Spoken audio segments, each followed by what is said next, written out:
In Portland, nearly half of the murders from the last 10 years are unsolved. News Center Now is dedicating a week of coverage to the victims of these violent crimes and their families who are searching for answers. Portland Police's clearance rate on these murders is below both the state's and the country's. Today, we bring you Matt Blanchard's story. Hi, my name is John Howard, and my brother was Matthew Blanchard. He was killed on July 11th of 2012. Matt Blanchard had a rough go.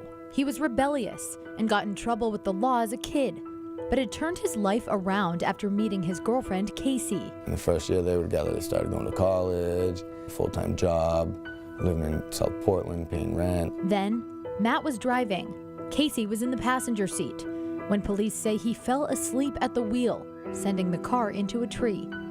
Casey died, and Matt was charged with causing a fatal accident. Mentally going through some things. Weeks later, Matt was dead, shot on an open road in Portland just after 1 a.m. Yeah, it was a little late, but I don't care, it's my brother. The night began as a late-night walk to take Matt's mind off things. 4 brothers, a trip to the grocery store, and a bottle of Captain Morgan. I take care of my brother as much as I can, especially when he's going through losing a girlfriend of 5 years. The night ended when shots rang out. And of course, I just saw a figure with their hands up, so I turned around and I took off. John thought it was fireworks until he felt the bullet in his arm. It didn't hurt, it was just hot, it was warm. He ran, worried for his life. He remembers lying in an ambulance and seeing a crowd of people standing over his brother's body. John didn't realize what happened until his family told him at the hospital. He told me Matt was dead. And I guess my mom told me I lost it, I guess. And, you know, and the doctors put me under again. What happened in the hours leading up to the shooting?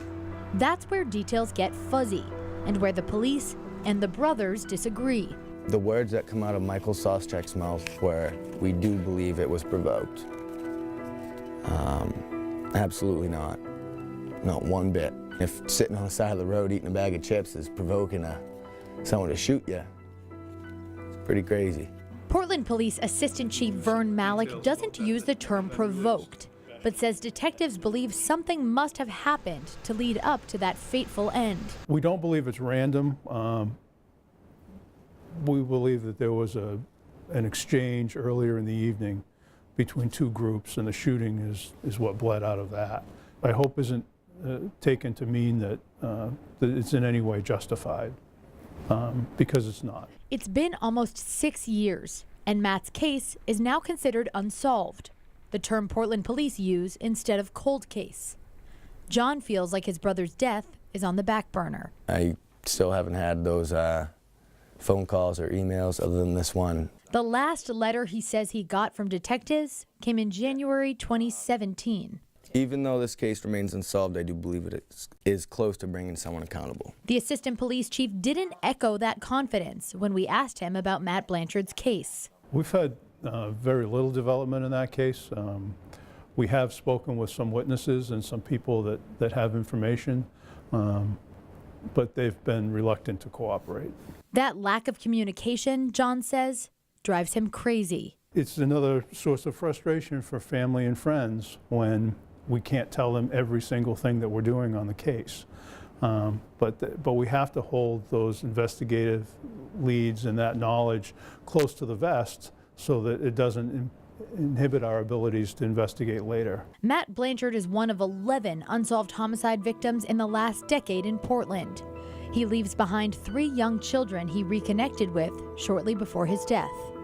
His brother John is healed physically. The emotional wounds may never close.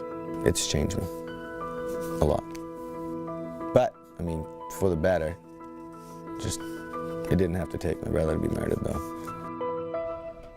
So for more details on Matt Blanchard's case, you can go to our website and mobile apps. We have a much longer story there.